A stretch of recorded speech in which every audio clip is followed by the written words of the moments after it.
What is up? What it do? What it be, people?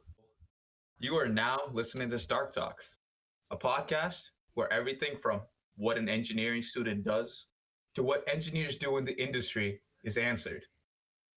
I'm Mebin Matthew, and with me is, Philip. Shashwat.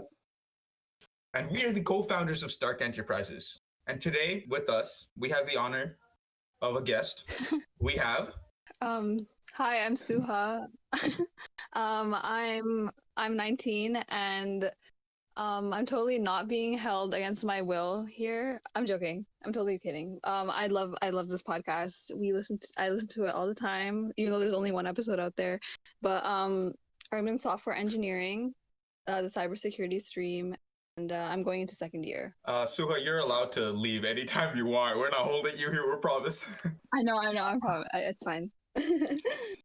Okay, so I guess we could all say then that we're all from the same university, like in almost similar programs. Like us three, the guys, Mebin, Shashwat, and myself are in computer engineering, and Suha already said she's in software. Like last podcast, we were able to talk about our experiences in engineering to this date. Suha, would you mind sharing some of your experiences that you have had over the past 1 year as a first-year student? So my first year experience, I'm not gonna lie, it was pretty exciting for me. Like I don't have anybody in my family that has gone to university in Canada, so it was really new, and I got to meet a lot of people from different backgrounds. It was really welcoming for me because like I heard from other schools it's like very like overwhelming and stuff, but I felt pretty. I'd like the transition wasn't that bad for me because I was pretty prepared by talking to a lot of upper years and stuff, and I did spend a lot of time researching before I entered. So it was. I would like to say it is one of the more smoother transitions of my life. Okay, so I guess that makes sense considering. Well, you had a lot of time. You were prepared for university. That's what I'm getting from it? I was. But I don't know, there are some situations that I wasn't that prepared for.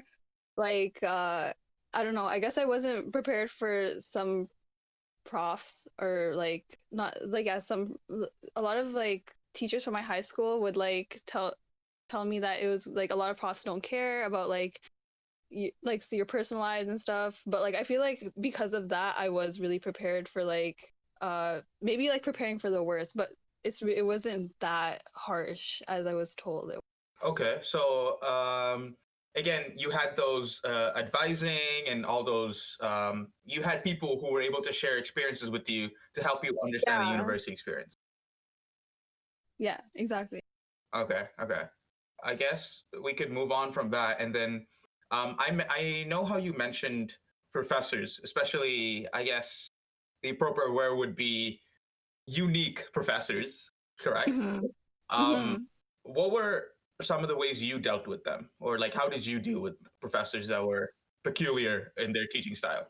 So professors that usually had a very different learning style. See, the thing is, from my high school from my high school specifically, I came from like a very STEM oriented high school. A lot of people were not going into the arts, like humanities and stuff, so I was always in like that STEM environment. So a lot of the experiences what I had was just like pen and paper, like like very traditional learning. But like there were some professors that had like concepts of open assignments. Like I remember this one class, we would have something with the iClicker, and then we would do the homework in class, and it was very interesting to say the least. But I would suggest like just asking a lot of questions in the beginning. I think profs really like that. Like I would just go to office hours a lot in the beginning and just like ask them how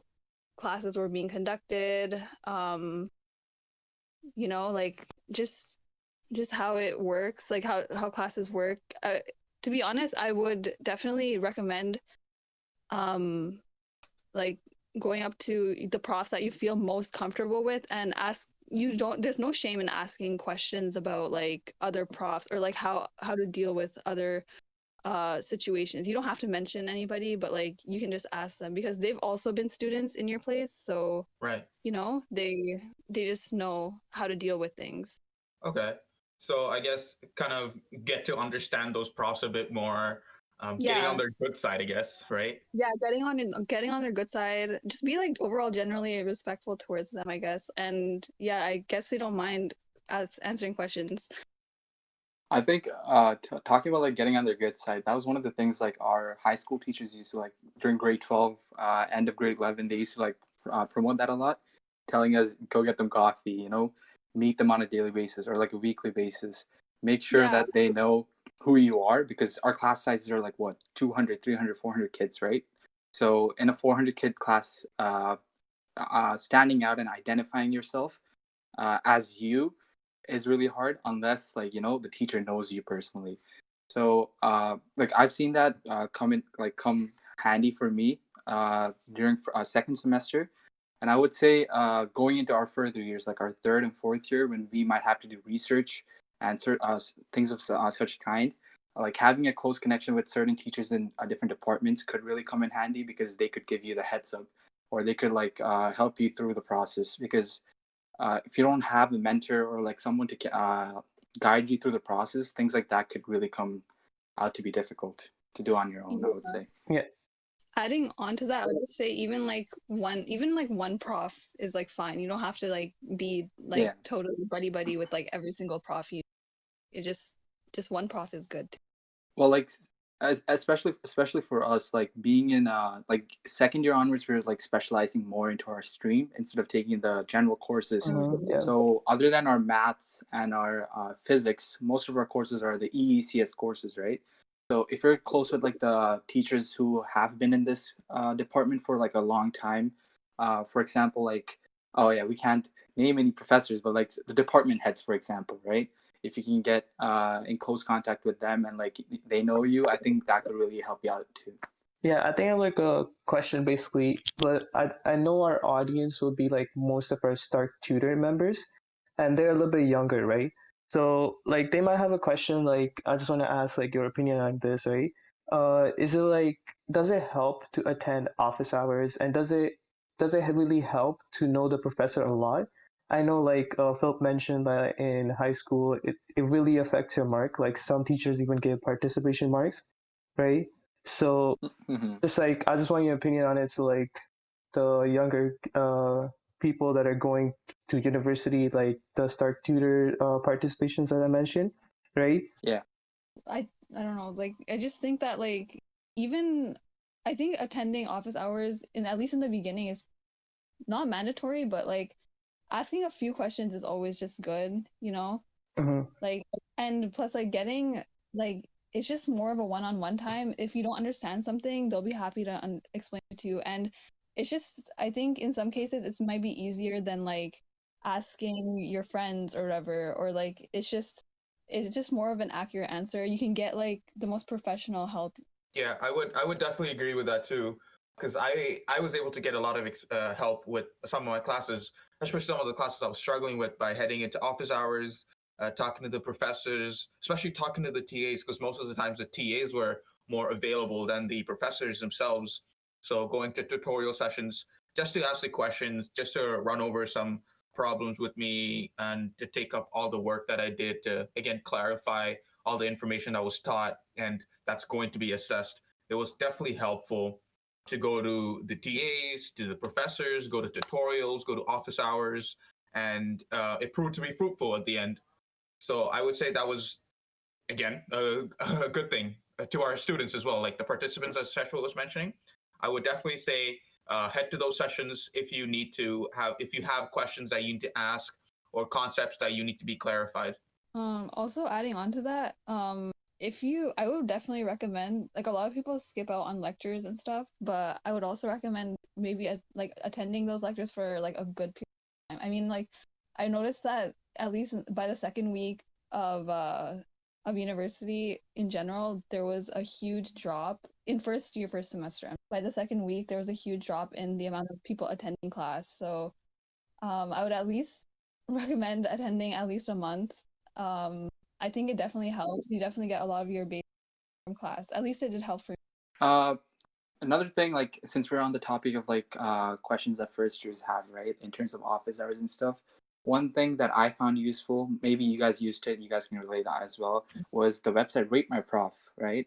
Moving on to as like coming into first year, first semester, I wasn't really clear on the, like I heard a lot of people talk about Rate My Prof, but I wasn't clear on like what I needed to like look into like specifically, right? So I just chose whatever prof was available during my boot camp session, right? But then as I learned throughout the year, the challenges that come with a 2.5 rating prof versus like a 4 rating prof, right? I was able to adjust my second semester schedule a bit better with the profs that were available at that time. So I would suggest, like, I would recommend all the listeners who are thinking about either getting into uni this coming, applying into uni this coming year or like in the future, to use the website Rate My Prof. Even like current university students, if you guys didn't know about it, like Rate My Prof is a good place where you can find reviews on your teacher, like most recent, even like older reviews as well, and like you can find out like what kind of a marker they are at times, the homework load and things like that, like different kinds of things about your teacher. So Philip, from would you say that the first semester, or not just Philip, I guess this applies to everyone in here, would you say that the first semester was more of the trial and error, the experimental part of university? I think you know the answer best to that, because like for me, up until first semester, like personally speaking, I wasn't sure if engineering was the right program for me, right? Because it was a last minute switch up from med to like engineering, and it took me the first semester and a bit into the second semester as well to figure out if engineering was the right thing. So it was a trial and error for sure. I learned a lot of different things. The Rate My Prof thing, like the teacher concept, right? The professor concepts, like how professors play a huge role, even if you don't attend classes, right? Because at the end of the day, what's it called? They are the ones who make your midterms and your exams. So like they do play a big role in that. So like the professors getting used to the schedules and different things like that. So it did take time, but then if you put your mind to it, you can ease into it, and it all works out at the end of the day. Shashwat, Suha, you guys want to make a comment on that? Yeah, I definitely agree with the fact that it was very trial and error, like error based. I mean, I definitely was like, I had no idea like how much work there was gonna be, or like what kind of work we were gonna be expecting. Like I knew the courses that we had, but like you can only know so much from like the title, right? So there's just like it was definitely like every class you just kind of have to go into it, and guys, read the schedule, make sure you or not the schedule but the syllabus, like make sure you know what the course learning outcomes are, and yeah, that's basically it. Like Course learning outcomes, yeah. Course learning outcomes are big. yeah. So like just like everyone says it's a really big thing, right? It's a really big thing. It comes up on the exam, comes up on everything. I just like to say like first years, like always look at like even everyone, like it's just a really big thing on your syllabus. I would say, especially if you're one of those people who likes to be calculated, like know everything ahead of time, Mhm. just know what you're getting into. Like course learning outcomes could really provide you that bigger picture of what you will be learning in the coming days or the coming months. 100%. Another thing that I wanted to go into is Suha. I don't know about you, but one big thing I noticed in all of my classes is the majority of guys in my Yeah. classes. So Mhm. my question to you is, what kind of led you into STEM and engineering, considering how male dominant the field is? Yeah, okay, so I can talk about that. So, as I mentioned before, my high school was really STEM oriented. There were actually a lot of women in my school. Like in every single class I had, there was never really like imbalance. There was always like a lot of girls to guys. Like it was pretty even. I would like to say, like there was in maths and sciences and like the physics, like all the classes we had a really good balance. But it was a little bit of a shock when I came to university, and when I was walking around campus, I saw a lot of women. But then when I entered class, there really wasn't that many. But what I mean, that was just like, I think having the drive to like wanting to be in STEM is like, was basically enough for me. Like I've always really had a passion to help people, and I think that now that times are really rapidly evolving, um just technology is like the most easy way, or one of the most versatile ways you can benefit somebody's life. Right. And I kind of do want to, like, maybe like break down those barriers. Like, I just feel like like number, definitely power. I think power can come in numbers.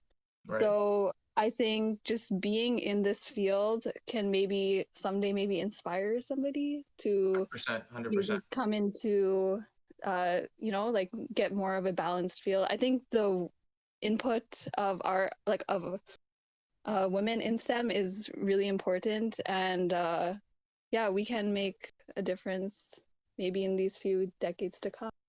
Okay, I 100% agree with you. I do believe that we need to we need to definitely break that stigma of like, we definitely need more diversity, and with diversity comes more minds, and with more minds comes with more ideas. It kind of helps, especially in the engineering field, to have more minds and more opinions and more fields of view to promote different ideas. So Yeah. I like how you mentioned the power in numbers and how you want to break the stigmatism. Not sorry, not the Mhm. stigmatism, the stigma. um, my question to you is: Have you faced any limitations in the field? uh Yeah, I definitely have in some cases, but I mean, it's just not me, right? It's like a lot of women in general have faced some, like, just some limitations. There's definitely like for me at least, there's like a cultural, like, not stereotype, but more of a limitation there. It's just like a lot of people in my community are just like, there's just, women don't really do long-term careers, or careers that do require, like, to become a professional engineer, I think it takes around 12 years, if I'm right. I don't know, like something around that. So it's just like there are a lot of cultural stereotypes that come with that, and then on top of it, there's just some, when I entered, I remember this one class we had in engineering, like Renaissance engineering. There was this one guy, and I think we were talking about this very issue about why women drop out of the STEM fields, or why they don't feel like they belong, and he raised his hand and said something about how women are not capable of being at that level. And I just thought that was very, like, degrading, because it's just like there were so many women in, like, there weren't obviously a lot, but like there were women in that class sitting there eager to learn. But there are people that think like that, and you kind of have to always be not ready to fight, but like you kind of always have to be there to defend yourself in that field, Right. because you kind of always have something to prove, like, I know like it's not easy to be in the field in general for everyone, but like it's just an added pressure on top of it, that you always have to prove that you can do more, or you can do as much as a man can. 100%. I definitely agree with you because, yeah, there are a lot of people in the field with that kind of mindset, and Yeah. you obviously, as you said, will kind of have to, I guess, compete to that level, Yeah. right? Yeah, we always do have to compete at that level. Like, just like go out of our way to show that we can actually think at the same level men can. Right. And you know, we're also like, there's also that, like, there's so many problems. Like, there's a pay gap, and then there's like, sometimes you get profiled on jobs like, oh, we can't hire her because, she might want to have children in the future, so there's no point. Or like, Right. there's just Like my question, I have a question to ask you, Suha. Like, Yeah. I see the limitations you're explaining, right? Mm-hmm. Have you personally seen that as an obstacle in your learning experience, like in a class setting? Like, you know how, because like I'm personally want to believe that you need like the best environment to like thrive and to learn, right? Something. Mm. So do you think like a guy like that making such a comment, right? And having the knowledge of the fact that there are people in your learning experience, your age, around you that have this kind of a mentality, right? Does that like become an obstacle or bring you down in your learning overall learning experience, would you say? Yeah, it actually, yeah, it does. See, the thing is, yeah, like I guess in that case, it kind of puts not only me, but like any woman in the field, like at a disadvantage because at that point, you are balancing the fact that you're meeting the expectations, right? Like, doing what you have to do, but then you also have to go out of your way to do more, like to prove that you can compete or you are even better. And like it's not only that if you do prove that you're better, like a lot of people might look at that as, oh, she's arrogant, or like it's like either one or the other, like you have to there's like so many stereotypes, like you have to be competitive but you can't be arrogant, you have to be assertive but you can't be you can't be aggressive. It's just finding the middle where it takes a lot of experience. It's like an acquired skill kind of like, and it's kind of sad that we have to still do that now, if that makes sense.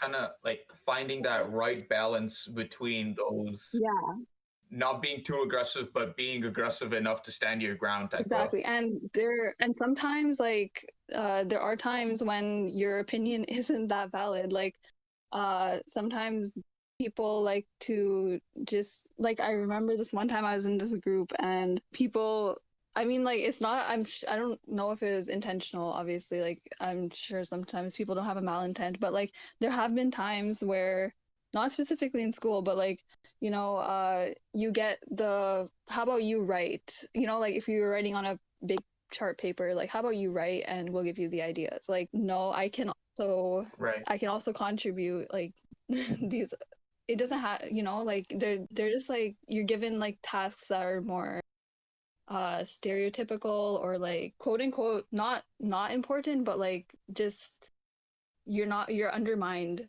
I see what you mean. I see what you mean. Just for like the sake of having you in the group type of like mindset, Yeah. right? And then I've also seen sometimes like teachers do is like, oh, you need to have like in middle school, I remember they're like, oh, you have to have one girl in your group, right? That was kind Yeah. of jarring in a sense that like it's a good thing, but like why you like calling them out in a sense? Yeah. They should have their own willingness to create their own group or something, right? So Right. we don't need to have that like I guess that we're like it needs to be diverse, but it needs to be their own willingness to do it too, right? Yeah. So Yeah. like as you said, like stereotypical idea, I I've guess, yeah. noticed I've noticed I that a guess lot. Like I just have one thing to add to that. Like I've seen that even in high school, like because like our classes used to be like some of our classes were like 4 guys, 18 girls, right? Some classes were completely opposite, Mhm. right? Because Yeah, and yeah. like I've noticed that. So like my like like because like when we see people like this in uni nowadays that make such comments, like we tend to think like, do they not have respect for women, or like who, like what kind of, like how were they raised, like we question those kind of things, right? So if Mhm. like now the question I was thinking about, like the concept, like that side I was thinking about is, if from high school, from middle school, from elementary school, like kids are brought up in a way where they put in a setting where even teachers are making such comments, right? Who is to like really blame there? Because like, yes, on one side, uh people are fighting for gender equality, for like the equal say, the equal pay, which still isn't established to this day, right, in the working field. But at the same time, in schooling, like in areas where people are fed with the most information and knowledge as they grow up, like they have, like there are teachers like this with these kind of mindsets and these kind of comments, whether it be intentional or not intentional, right? Who is to like blame there? I mean, like, see, the thing is, we've come a long, long way. I mean, women weren't even recognized under the law as human beings. I think I read that somewhere in history class a few years ago. But I think it's just those very views, right? Like those archaic, like that archaic mentality about just the imbalance between the two genders. Um, there there are many like accomplishments we've had, but I feel like because of those views, they're still very deeply embedded in our society of like what people can and can't do. I think it happens a lot of fields as well. That's also concerning. Right? Many fields, like for example, like just an example of like the basketball scenario, right? Like the WNBA, you hear a lot about equal pay and like they don't get the respect they deserve, right? And Mm-hmm. it's just concerning that it's happening in a lot of fields in a sense, right? Not just like engineering, like everywhere. So Yeah. yeah, it's really concerning. Like even if we have come this far, like we should be going more ahead, not just like stopping here in a sense, right? Mhm. So I think every field, like, see, the thing is, like, yeah, every field comes with a lot of limitations that are like also in society. Like, I remember I read this article like not long ago, like maybe a few weeks ago, where uh people were because of this is very the question itself is kind of it has something to do with the imbalance where people were questioning why uh women are not in the cooking. There's more men in the cooking industry than women. In the question itself, it's pretty sexist, but I don't know. I don't. It's like a good question, you know. Like, if society is so deeply sexist, then what? Like, this is that. It's that type of question.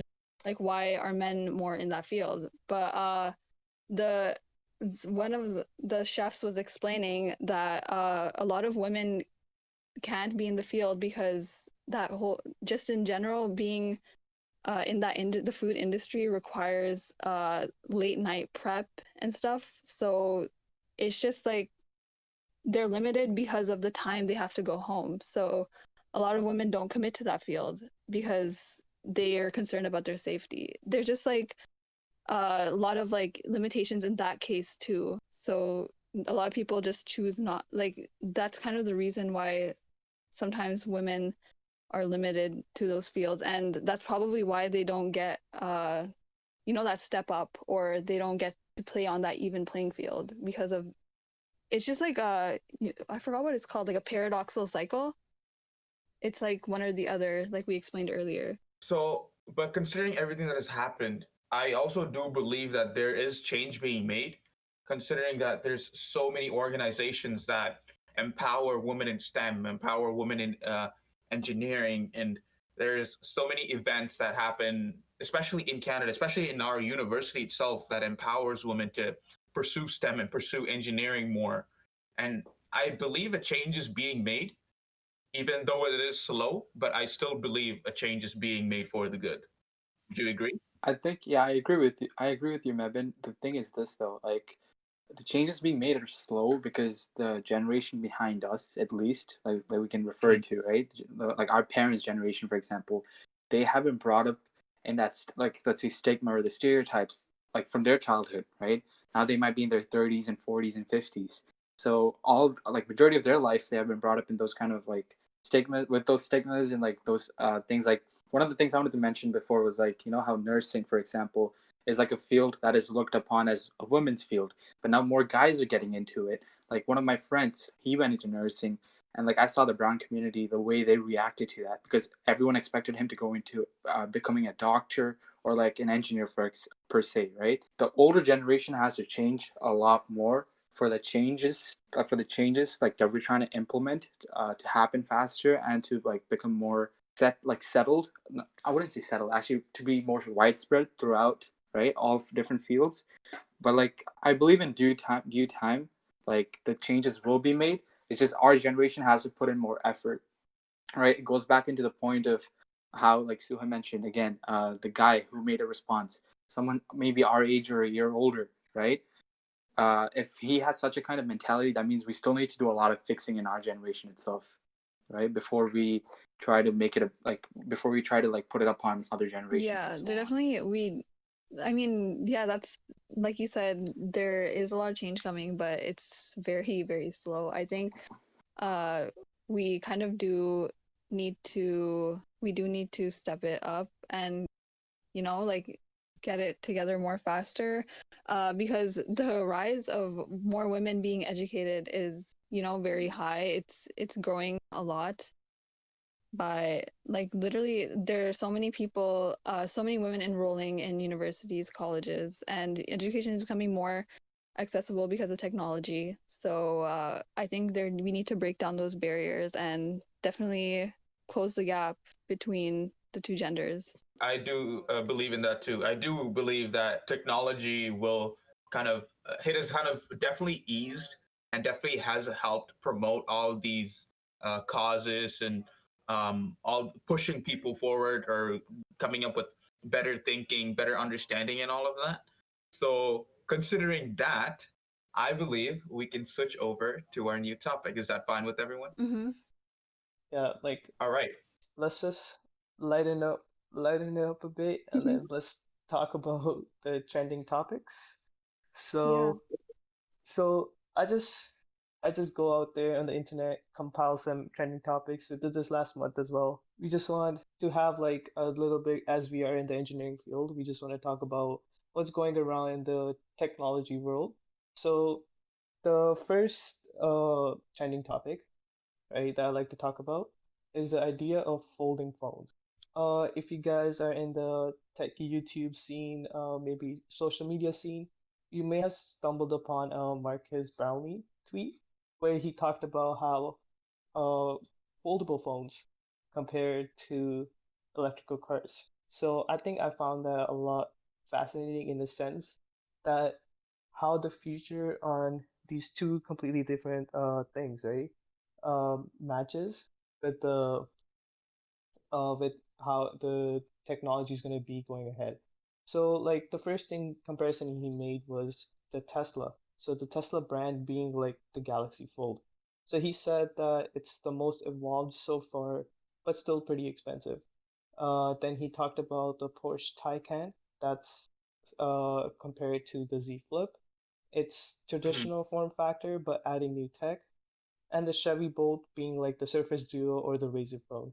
So the the thing he mentions in this is like it's still first gen, expensive, but still the features. So like I just want you guys' opinion on like these new things coming out like last month. I know Suha wasn't here, but if you said you watched the podcast, so we talked about the robot, right? It being Mm-hmm. really expensive, right? But it's still the future. So like I just want you guys' opinion on this comparison. Shashwat, can I also know when he posted it? He posted September 5th. September 5th, September I 5th, believe, Okay. right? right? All right. I think a good question to start off with is, do we really want this kind of a technology back? Because Mm-hmm. one thing in the technological world that we're in right now, like as we advance, we're supposed to move forward, right? This is more of not really a step back, because obviously it's it has the screen, it has all the functions that we currently have on our Yep, phone yep, yep. nowadays. But why? Like the why factor is there, right? Why do we need it, right? Like yes, there's a compatibility, like it's compact, right? More portable. Like it takes up less space, I'm guessing, when you fold it, Yep. and all those features are there. But then why do we want to take a step back in design? Is my question. I think we should answer that. It's Is that like something we all want to do? it's really weird. Me and my friends were actually talking about this, like how we were actually wanting the flip phones to come back. Um, I don't know, like at least what we were talking about was like how it was mainly the compactness. Also it's like this might be a little bit off topic, but it's it's kind of well, girl pockets in jeans are very, very, very tiny. Like they're very small. So just like that, I think we just wanted something. We were complaining about the size of our phones these days and how big they are. It was just kind of impractical for us. It's kind of impractical for us to like hold our phone all the time. So we were just talking about how convenient it is to just like, just slide, just like have the phone in our pockets all the time instead of holding it. But Like I would just like to, yeah, mention something. about the size, the Galaxy Fold is probably the biggest and like the Yeah, most chunky exactly. phone you'll have. But the Z Flip is where it excels a lot. The Z Flip is like it folds into half, right? Yeah, So so for example, you have your phone right now and you just basically fold it into half and it becomes half. Like that's where that's the market for people that are looking for more compact sizes and more like convenience factor. Like it has a lot of convenience factor as well. So I really get the point where like a lot of people have like different opinions. So like for example, Phil has opinion of like it's still old technology. yeah. So why go back to it if we already have passed from that point, right? It's not just the old technology factor. It's like because we're modernizing an old design with new technology, right? So like we're in the stages of like OLED screens, for example, right? Mm-hmm. And OLED screens, like you already know, it's already like it's expensive, right? That's why like iPhones, for example, have there are two different lines of phones, one with LCD screens and one with OLED screens, right?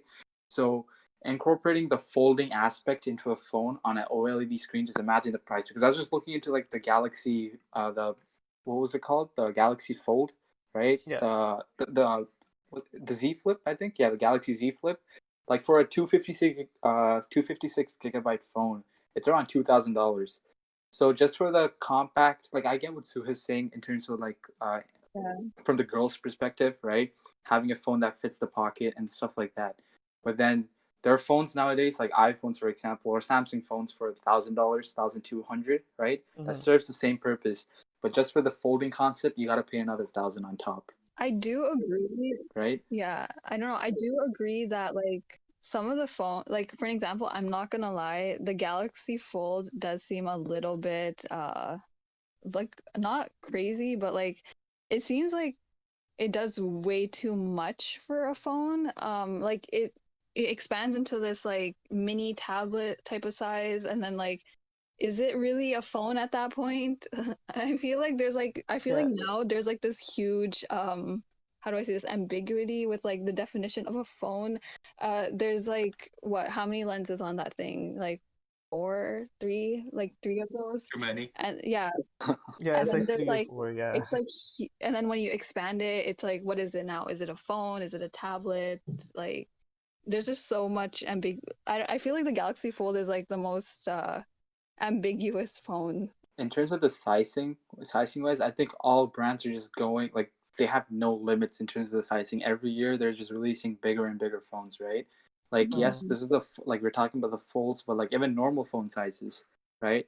The next iPhone's coming out with 4 cameras, and it's going to be bigger, right? So as Suha mentioned, like at what point do we say, okay, now this is no longer a phone, this is a tablet we're walking around with in our pockets, It's so right? interesting to say that because like let's think about this like when we were younger, right? Like maybe like a deck almost like yeah 1.5 decade ago, like if we looked at a phone back then, it was like this small compact small screen with like a keypad, and you'd punch in the numbers and just it was just for calling. And now like you can take pictures, like it's something that it's so unimaginable compared to that time. Like you can like back then it maybe had like a phone camera, right? But like now you can like do there's people that do photography with their camera. There's you can take notes on your phone, you can record voice, you can play games. Like you have a whole like expendable like there's a whole market alone in the software industry just for phones. It's not just hardware anymore. For sure. Like since you made the comparison like a couple of years ago, like the phones were like 4 inches or like around that range. Yeah, And now we're getting into the phones which are nearing like 7 inches. Right? exactly. Like So like the Note is like 6'9". yeah, like the iPhone 11 Pro, for example, the max versions, they're like 6.4, 6.5 almost, right? Like a few years ago, we would have never imagined like holding a tablet against our head to talk to someone. But now it's coming to this age and era where it's normal. It's a Yeah, normal thing now, right? let alone even like just even like touching a piece of glass to like make a call, like the screen itself, like a touch screen. I think it was just I if you like the whole BlackBerry thing, right, where uh they didn't take care of like the whole like copyright situation, and Apple the idea like I think it was just overlooked so far at that time, but now it's just like a means of life. Like we definitely just like click away on our phones and we don't even think about how far it's come. Man, I remember being in grade 4, pulling up with the Nokia and vibing to like the doo-doo-doo-doo, soundtrack. Yeah, Bro, you had a Nokia in grade 4? Bro, I was vibing, bro. I couldn't imagine I don't want to go back to the foldable flex because I don't Nah, think that's a thing. like when you said grade 4, I actually remember like since I was in Kuwait, right? Like the phones were like there. Like at that time, my dream phone at that time in those ages, like grade 3, grade 4, was like the keypad phones. Yes, sir. I remember Yes, the sir. Nokia keypad phones. Like it was a goal for me to get those, and those were like probably in Canadian dollars. It was like $4. It was like $4 Canadian, but like it was like the dream to get that, right? You're the And now, coolest kid in the block if you and had now, one of those. and now we walk around with like fully OLED screens and like no buttons, barely any buttons, and like becoming paper thin by the day. It's insane. Like even like emoticons, do you remember like manually typing in like a colon and then like a half bracket? And then and now we're at like animojis or like where it can literally like take like even what filters, like it's insane. Like how like just within like the few years we've just like come so far. I think this talk was really fascinating because like Philip had one point where like we're going back to old technology, like the electrical cars aspect comes into this, right? So Philip had an opinion where he does not like foldable phones, but some people also have the opinion where they don't like electrical cars and they prefer normal cars. So it just brings back to that great tweet, right? So now let's go into the next trending topic, something that's going all around us, uh, coronavirus. So we just wanted Rona time. we're just in the middle of a pandemic, so we just wanted to talk about the potential vaccine being made. So there has been a lot of uh vaccine like companies going out there that are making the coronavirus vaccines, claiming to be in some stages, claiming to not be in some stages. And then also like a lot of controversy that has been going through. Like there's been some companies that are banning trials right now in different parts of the world. Mhm. So I just wanted to your guys' opinion. Like, what do you guys think about this vaccine race and how it's going to be distributed, and if the testing goes wrong, what happened? So I yeah. recently read the government of Canada gave authorization to a few companies that are behind this vaccine race, and also like I think someplace in America or Canada, I'm not sure exactly, but like they were giving fundings, like couple $1 million fundings to like promote the race and like to increase the rate at which we're trying to find the vaccine. Personally speaking, I think finding the vaccine is good. Shouldn't be a race because we need it to be done properly, because like you did mention, what happens if the testing goes wrong, right? Like because it's a virus that's mutating itself so fast, right, to the point where like we might have a vaccine tomorrow made for coronavirus, right, but then in like 2 months it might become useless, right? I think we need to like think about the bigger picture and be prepared for any kind of outcome. Yeah. But like, see, personally speaking, when it becomes a race, I become competitive, and like I don't care about I don't think about the consequences and the side effects of me taking shortcuts, right? But obviously, it's not the same in the medical field. It's like Yeah. everyone's trying to find like the proper vaccine, I guess. Yeah, I agree with that, but I also think even if we did find the not cure, but like the vaccine, I think the question becomes like how fast can we get this out? Like it just feels like there if we think about it, like there's 7 billion people on this planet. Like how it's gonna be so hard to like get every single person to be vaccinated. And I don't know, I just think it's also, yeah, it just becomes a question of when can like when can we not resume our lives as they were, but like will it ever end? Like you said, like it's evolving, right? I think the question then that has to be answered before we answer the question you just brought up is, who all gets it? Because Yeah, who gets the because 7 billion people are there on Earth, yes, but then even like look at like it's completely off topic, but like poverty, for example, 7 billion people exist. There's food for everyone. People have them, like there are people in this world that own enough finances to like help everyone out, right? But still, not everyone gets the privilege. So I think it's gonna be. I'm not sure how the splitting up will work and like how the spread of the vaccines will work, but I'm pretty sure that all 7 billion people on this planet will not get the privilege. Yeah. We'll make Big Boy Bezos pay for it. I mean, I think unfortunately, I think there will be some capitalism involved. Like, I feel like, isn't there like, I don't know if it's like the flu virus, like just like the flu in general. Like, is the flu vaccine paid in some countries? I think it might be, right? So maybe there will be some capitalism involved. Like, I don't think everyone's gonna be fortunate enough, like you said, to like maybe get the vaccine. Yeah, no. Yeah, I'm pretty sure that there's not a lot of countries that have universal healthcare. So I do believe most of those America. most of those are definitely like a paid for service. And even after that, another topic we should like another element of this would be the anti-vacciners. Yeah. Vaxxers, I guess is the right word. Currently, some people call it a hoax. Some people claim the government's just doing this to gain power. Some people actually believe it, right?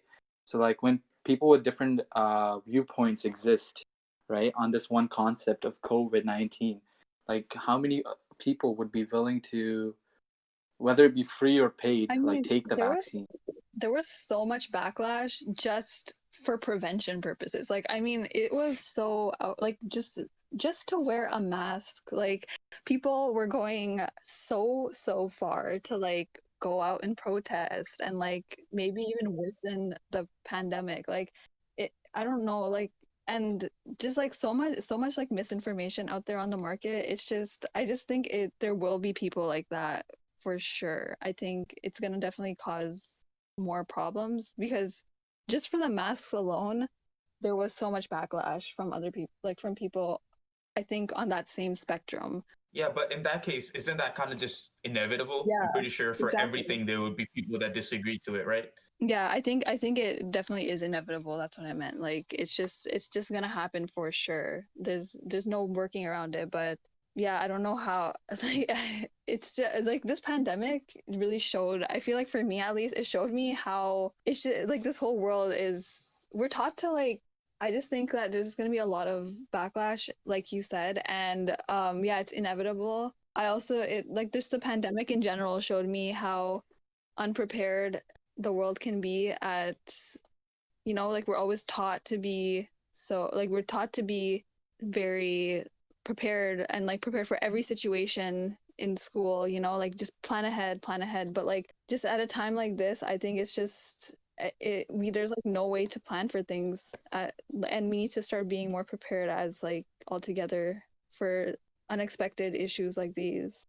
I 100% agree with you. Things in life are kind of inevitable when it comes to specific things, and things are not always in our control, and that's how life is. Yeah, definitely. So with that being said, that is all the content we have to cover for today. So Suha, is there any last words you would like to say before we end it off? Stay cool, I guess. I don't know. All right, stay cool. We'll go with that. Thanks. Stay cool. So, yes. We will put links in our description to platforms where you can connect and talk to Suha if you guys want to know more about her. And if you would like to listen to more of our stuff, check us out at Stark Enterprises on listening platforms like Spotify, Apple, and Google Podcast. If you have any you're really dying to ask or have a guest idea that you want to see featured on the podcast, shoot us a DM at _Stark Enterprises. We got a new name, by the way. Want to get to know our projects a bit better? Check out our website and the link on our Instagram bio. With that, I am Mevin Matthew. With me was Philip and Joshua. And hosting our guest, Suha. that is Suha. And this has been Stark Talk. Peace.